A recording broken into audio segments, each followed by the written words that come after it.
अगर मैं तुमसे पूछूं, बिग बैंग से पहले क्या था? क्या कोई खाली जगह थी? क्या कोई पुराना यूनिवर्स था? या फिर कुछ भी नहीं? ये सवाल सिर्फ क्यूरियोसिटी नहीं, मॉडर्न फिजिक्स का सबसे गहरा पजल है। आज से लगभग 13.8 बिलियन साल पहले यूनिवर्स एक एक्सट्रीमली हॉट डेंस स्टेट में था। फिर रैपिड एक्सपेंशन हुआ, जिसे हम बिग बैंग कहते हैं।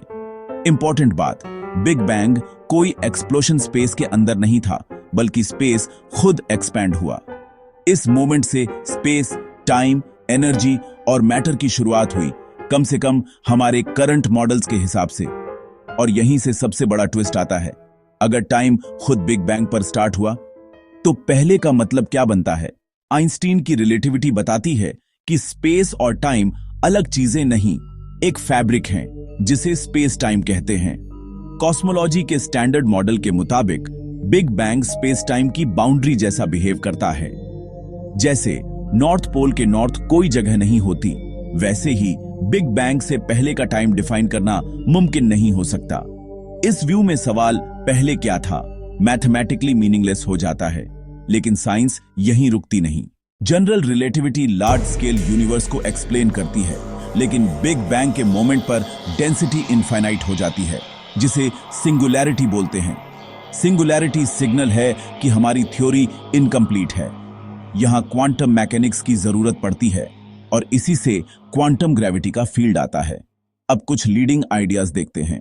क्वांटम फिजिक्स कहता है कि वैक्यूम ट्रूली एम्प्टी नहीं होता, वहां एनर्जी फ्लक्चुएशंस कंटिन्यूअसली होती रहती है। कुछ फिजिसिस्ट्स प्रपोज करते हैं कि एक क्वांटम फ्लक्चुएशन ने स्पेस टाइम बबल क्रिएट किया, जो एक्सपैंड होते होते हमारा यूनिवर्स बन गया। इस मॉडल में नथिंग एक्चुअली एक क्वांटम स्टेट है, क्लासिकल खाली स्पेस नहीं। बिग बैंग के तुरंत बाद एक अल्ट्रा फास्ट एक्सपेंशन फेज हुआ, जिसे इन्फ्लेशन कहते हैं।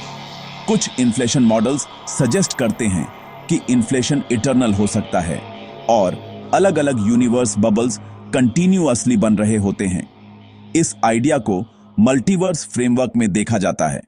हमारी रियलिटी एक बबल हो सकती है काउंटलेस यूनिवर्सेस के बीच।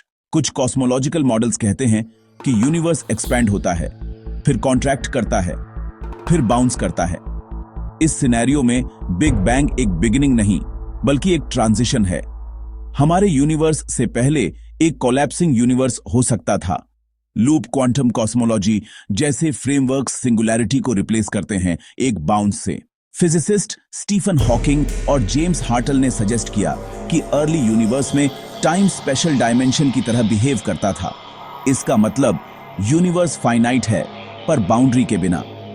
जैसे अर्थ का सरफेस फाइनाइट है, पर एज नहीं, वैसे ही यूनिवर्स का कोई स्टार्टिंग एज नहीं हो सकता। यहां बिफोर बिग बैंग का कॉन्सेप्ट डिसॉल्व हो जाता है। इंपॉर्टेंट बात, इन थ्योरीज में से कोई भी एक्सपेरिमेंटली प्रूवन नहीं है। हमारे पास एविडेंस बिग बैंग के बाद के मोमेंट्स का है। Cosmic microwave background radiation, galaxy expansion, element abundances, ये सब अर्ली हॉट यूनिवर्स को सपोर्ट करते हैं। लेकिन प्लैंक टाइम, बिग बैंग के 1043 सेकंड्स बाद से पहले का फिजिक्स अभी मिस्ट्री है। तो सच क्या है? साइंस ईमानदारी से कहती है, हमें अभी नहीं पता। और ये इग्नोरेंस फेलियर नहीं, डिस्कवरी का स्टार्टिंग पॉइंट है।